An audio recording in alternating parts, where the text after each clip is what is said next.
반려묘의 집사라면 고양이가 아픈 것을 상상하기도 싫은 만큼 슬픈 일입니다.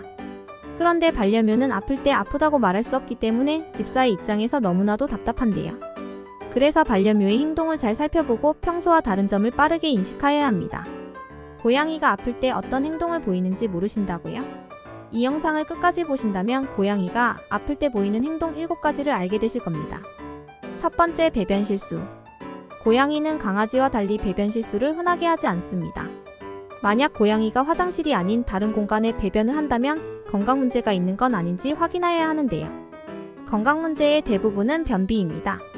특히나 장모종의 경우 지나친 그루밍으로 인해 장내에 많은 헤어볼이 잔류하게 되면 이 때문에 변을 볼 때 통증을 느낄 수 있는데요. 그러다 보면 고양이들이 화장실 자체를 아픈 곳이라고 인식하게 되어 화장실에 가는 것을 싫어하게 될 수 있습니다. 그래서 배변 실수가 나타나게 되는데요. 고양이의 변에 이물질이 나오지는 않는지 하루에 1회 정도 적절하게 배변을 보는지 확인해 보는 것이 좋습니다. 두 번째, 호흡을 거칠게 한다. 입으로 숨을 쉬는 강아지와 달리 고양이는 코로 숨을 쉬는데요. 만약에 고양이가 입으로 숨을 쉰다면 곧바로 동물병원에 방문하셔야 합니다. 고양이가 갑자기 입으로 헥헥 소리를 내면서 숨을 쉰다면 코로 숨을 쉬기가 힘들어 입으로 숨을 쉬고 있다는 뜻입니다. 빈혈이나 탈수, 심장사상충의 감염, 복막염, 고혈압 등 다양한 질병에 의해 개고호흡을 할 수 있고 이를 방치하는 경우 돌연사를 할 위험이 있기 때문에 곧바로 동물병원을 방문하셔야 합니다. 단, 아주 더운 여름철이거나 사냥놀이를 한 직후 출산 시 등 일시적인 상황의 경우에는 크게 걱정하지 않아도 된다고 하니 고양이의 상태를 면밀하게 살펴봐 주시기 바랍니다. 세 번째, 구석에 숨어 오랫동안 나오지 않는다. 고양이는 살아남기 위한 본능 중 하나로 몸이 아플 때는 이를 숨기기 위하여 구석진 곳에 숨어서 잠을 잡니다. 하지만 평소에도 구석진 곳을 좋아하는 아이들이기 때문에 대수롭지 않게 여길 수도 있습니다. 그래서 평소보다 유난히 더 오랫동안 구석에 숨어 있으려고 한다면 고양이의 상태를 면밀히 살펴봐 주세요. 특히 숨어있는 고양이에게 다음과 같은 현상이 나타나는지 확인해 보세요. 첫 번째, 동공이 커져 있다. 두 번째, 귀가 뒤로 젖혀지거나 옆으로 뻗어 있다. 세 번째, 몸을 공처럼 말고 꼬리를 감싸면서 구석에 숨어 있다면 건강상의 통증을 느끼고 있을 확률이 매우 큽니다. 겉보기에는 특별히 아픈 곳이 없어 보인다 하더라도 병원 진찰을 받아보는 것을 매우 추천드립니다. 네 번째, 한 곳만 과도하게 핥는다. 고양이는 평소에도 항상 그루밍을 하고 있지만 통증이 있을 때 그루밍을 더 많이 하게 됩니다. 평소에 고양이의 행동을 잘 관찰하셨다면 평소보다 더 그루밍을 많이 하는지 쉽게 알 수 있는데요. 음식 알러지, 벼룩, 진드기 등에 노출되었을 때 그루밍을 심하게 하는 현상이 나타납니다. 혹은 갑상선 기능 항진증으로 인해 과도하게 그루밍을 할 수 있습니다. 그래서 이런 신호가 나타난다면 동물병원에 방문하여 질병적인 원인인지 아닌지 확인하고 치료를 받으셔야 합니다.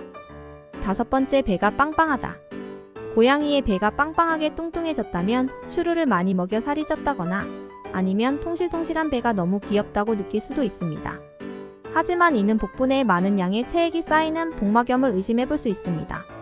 이럴 때면 배가 임신한 것처럼 부풀어 올라 폐나 심장을 압박하여 호흡곤란의 증세를 보이거나 밥을 먹지 않고 구토나 설사를 할 수 있습니다. 복막염은 유전적인 이유, 스트레스, 면역력 저하 등으로 인하여 발생할 수 있는데 복막염이 발병하면 2-3개월 이내로 사망할 정도로 치사율이 높다고 하니 평소보다 배가 빵빵한 모습을 보인다면 동물병원으로 곧바로 가서 검사를 받아야 합니다. 여섯 번째, 고양이 소변량의 감소. 건강한 고양이는 하루에 2-3회 소변을 봅니다. 이 횟수가 감소하면 몸에 이상이 생겼다는 증거인데요. 고양이 모래속감자의 크기가 작거나 화장실에 사용하고 나왔는데도 배변을 하지 않는지 확인해 주세요. 고양이의 대표적인 비뇨기 질환인 고양이 하부 비뇨기 질환의 가능성을 고려해야 합니다. 특히 24시간 이상 배뇨하려고 노력했는데도 단 한 차례도 성공하지 못한다면 즉시 병원을 방문하셔야 합니다. 이는 요도가 완전히 막혔음을 의미하는데요. 이 경우에는 급성심부전증을 일으킬 수 있습니다. 고양이는 다른 동물에 비해 스트레스에 매우 취약한 동물입니다. 따라서 그로 인한 비뇨기 질환이 빈번하게 발생하게 되는데요. 평소 고양이의 환경 변화나 먹이 변화에 면밀하게 신경 써주는 것이 중요합니다. 또한 소변량의 변화가 급격하게 발생한다면 동물병원을 방문하셔야 합니다. 일곱 번째, 체중 감소. 다이어트를 하지 않았는데 고양이의 살이 빠진다면 건강적 신호를 의심해봐야 합니다. 먼저 섭취하는 영양소가 부족하다면 체중이 줄어들 수 있습니다. 하루에 사용하는 에너지양보다 먹는 양이 더 적다면 체중이 줄어듭니다. 사료를 적정량 급여하고 있는지 아니면 먹다가 남기는 것은 아닌지 확인해보는 것이 좋습니다. 만약 사료를 잘 먹는데도 살이 빠지는 경우라면 갑상선 기능항 진증이나 당뇨병을 의심해 보아야 합니다. 갑상선 기능항 진증은 노령묘에게 흔히 나타나는 호르몬 질환으로 갑상선 호르몬이 지나치게 분비되어 대사율이 높아져 계속 배고파하고 평소보다 많이 먹는데도 체중이 줄어드는 질환입니다. 또 당뇨병은 인슐린에 문제가 생겨 당이 흡수되지 못하고 그대로 소변으로 나오는 질환으로 몸에서 당을 흡수하지 못하면 아무리 먹어도 계속 배가 고프지만 체중은 급격하게 줄어듭니다. 따라서 평소에 측정한 체중을 기준으로 한 주에 2% 이상 혹은 한 달에 8% 이상 체중이 줄어드는지 체크해 주시기 바랍니다. 지금까지 반려묘가 아플 때 보이는 신호 7가지에 대해 알게 되셨습니다. 꼼꼼하게 시청해 주셨다면 고양이가 아프거나 불편함을 느낄 때 보이는 신호에 대해서 알게 되셨을 텐데요.